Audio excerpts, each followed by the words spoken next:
Aujourd'hui, je te raconte un souvenir d'enfance. Ça s'intitule « E.T. téléphone chez nous ». En bon pauvre, on avait Premier Choix. Ça, Premier Choix, c'est l'ancêtre de Super Écran, l'ancêtre de Crave. Puis avec Premier Choix, à chaque mois, tu avais un petit livret, puis ça contenait l'horaire des vues, imagine-toi donc. On avait aussi l'Almanach du peuple, l'ancêtre littéralement de Météo Média, mais en papier. L'Almanach prédisait la température de chaque journée de l'année, 1 an d'avance. J'ai connu du monde qui jurait que par cette publication-là, feu mon grand-père Ti-Louis. On avait Premier Choix, mais j'ai jamais vu, de mémoire, le frigidaire plein chez nous. J'en conclus que les beaux séjours du Petit Canada étaient plutôt cinéphiles qu'épicuriens. Je n'ai de mémoire presque jamais fait d'activité avec ma famille. Jamais été à Terre des Hommes. Ça, c'est l'ancêtre de la ronde. Jamais été au resto. Jamais été au resto, imagine. Jamais été à cabane à sucre. Puis évidemment, jamais fait de voyage.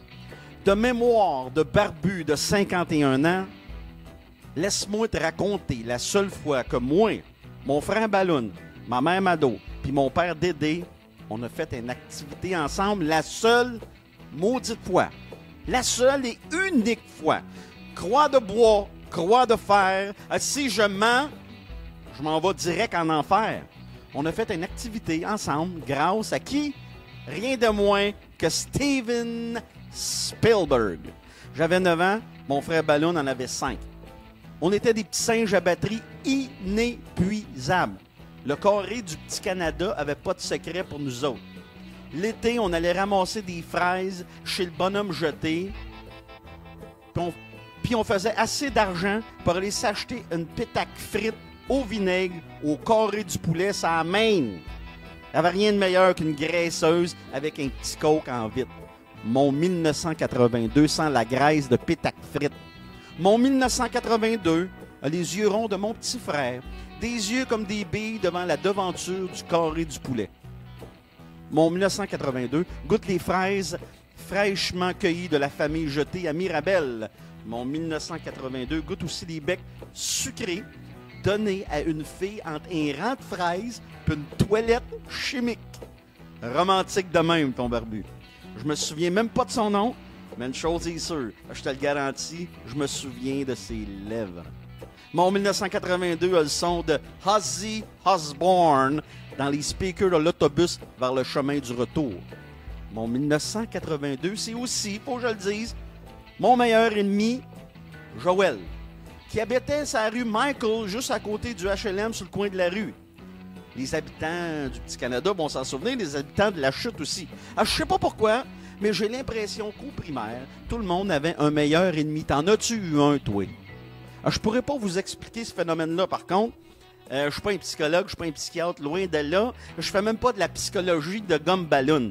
Mais je vous garantis que le mien, mon pire ennemi, c'était le meilleur sur lequel on pouvait tomber. Le meilleur, le pire. Mon histoire de haine avec Joël a commencé à l'école Saint-Alexandre.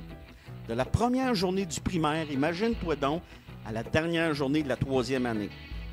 Jusqu'à l'événement, jusqu'à ce qu'on se donne des tapes à la gueule. Ça a été non-stop. Première année à la 3e. Ça, c'est avant l'intimidation, les enfants. Par la suite, une fois qu'on s'est donné des tapes à la gueule, on a eu, comme on dit dans le métier, un gentleman agreement. On s'achalait pas. Alors, je dois dire, pour être honnête, que Joël était le petit gars le plus hot de ma classe et de l'école au complet. Toujours habillé à mode, tu vois le genre, là, toujours avec les autres hot à casser du sucre sur le dos des perdus comme moi.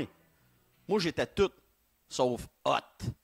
J'étais pas en mode. Ben, anyway, ça n'a jamais été en mode d'être pauvre. Ça, j'aurais dû dire aux autres que mes parents pratiquaient la simplicité volontaire.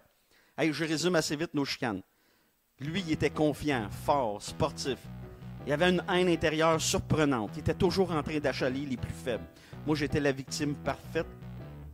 Bah, je suis né victime. Le jour J, D-Day.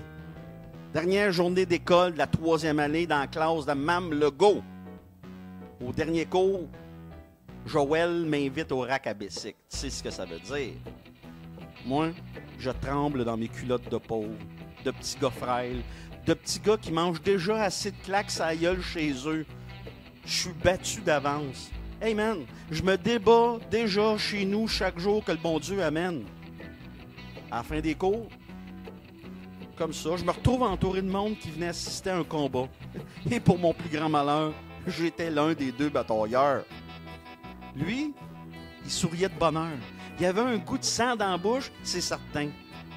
Et là, j'ai fermé les yeux, je te le jure. Croix de bois, croix de fer. Et si je m'en vais direct en enfer. J'ai fermé les yeux. Et j'ai lancé mon poing en uppercut. Pareil comme Mike Tyson. Pareil comme Mohamed Ali. Pareil comme dans le film Rocky.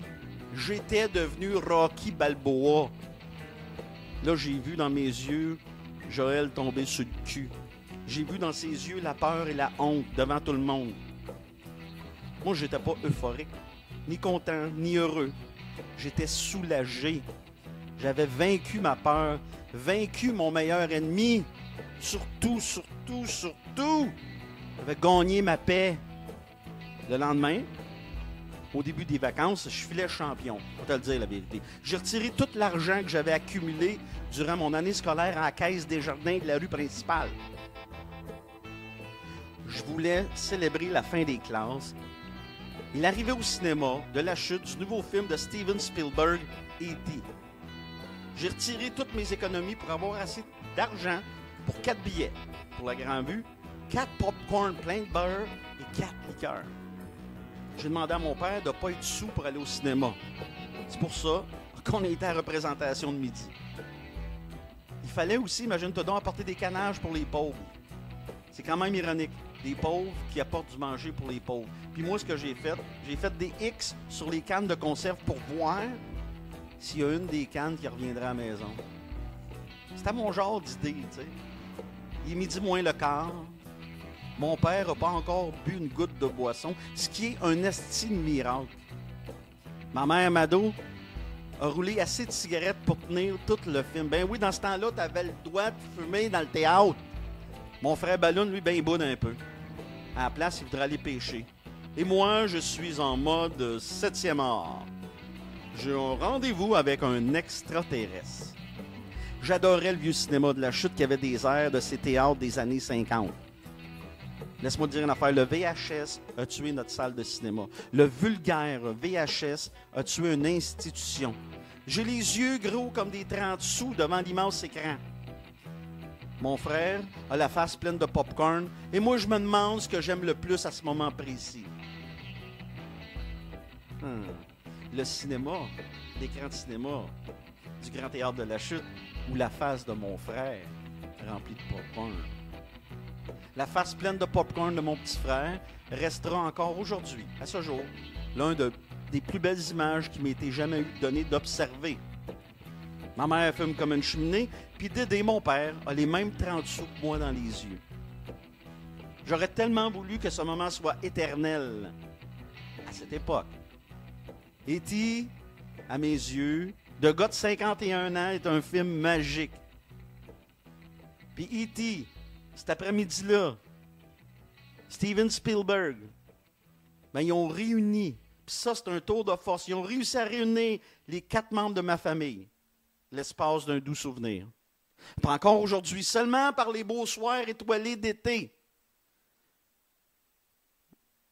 Puis je jure, croix de bois, croix de fer, si je mange, je m'en vais direct en enfer. Par les beaux soirs étoilés d'été, je crois apercevoir E.T. dans un panier à bicycle traversant le ciel avec la pleine lune en arrière-plan, en background. C'est mon frère Balloon. Mon petit frère. La face pleine de popcorn, plein de beurre, qui te promène, mon E.T., dans l'infini de mes souvenirs. Fin. Être abonné à mon Patreon, c'est supporter un créateur. Patreon.com patreon.com/barbudeville, tout simplement, pour me trouver. Qu'est-ce que tu obtiens avec mon Patreon? Ben, c'est facile. Tu as tous les chapitres de mon 2e livre en avance. À chaque fois que j'ai fini un chapitre, je te mets ça sur Patreon en exclusivité. Tu as toute la bibliothèque de mes épisodes de podcast, du premier jusqu'au dernier que j'ai fait. Ça aussi, c'est exclusif au Patreon. Parce que oui, je vais l'envoyer sur Spotify, je vais l'envoyer sur Google Podcast, puis iTunes, puis SoundCloud, mais un épisode à la fois maintenant. Puis une fois qu'on passe à la prochaine épisode, je remets ça seulement disponible au Patreon. Fait que tu as tous les épisodes quand tu veux. Puis ça, là, c'est à partir de seulement 3$ par mois quand tu es une recrue.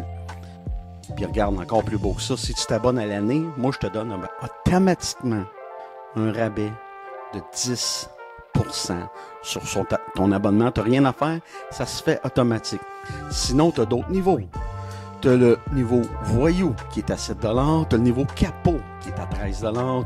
Puis le niveau parrain qui, lui, est à 20$ par mois. M'oublie pas, hein?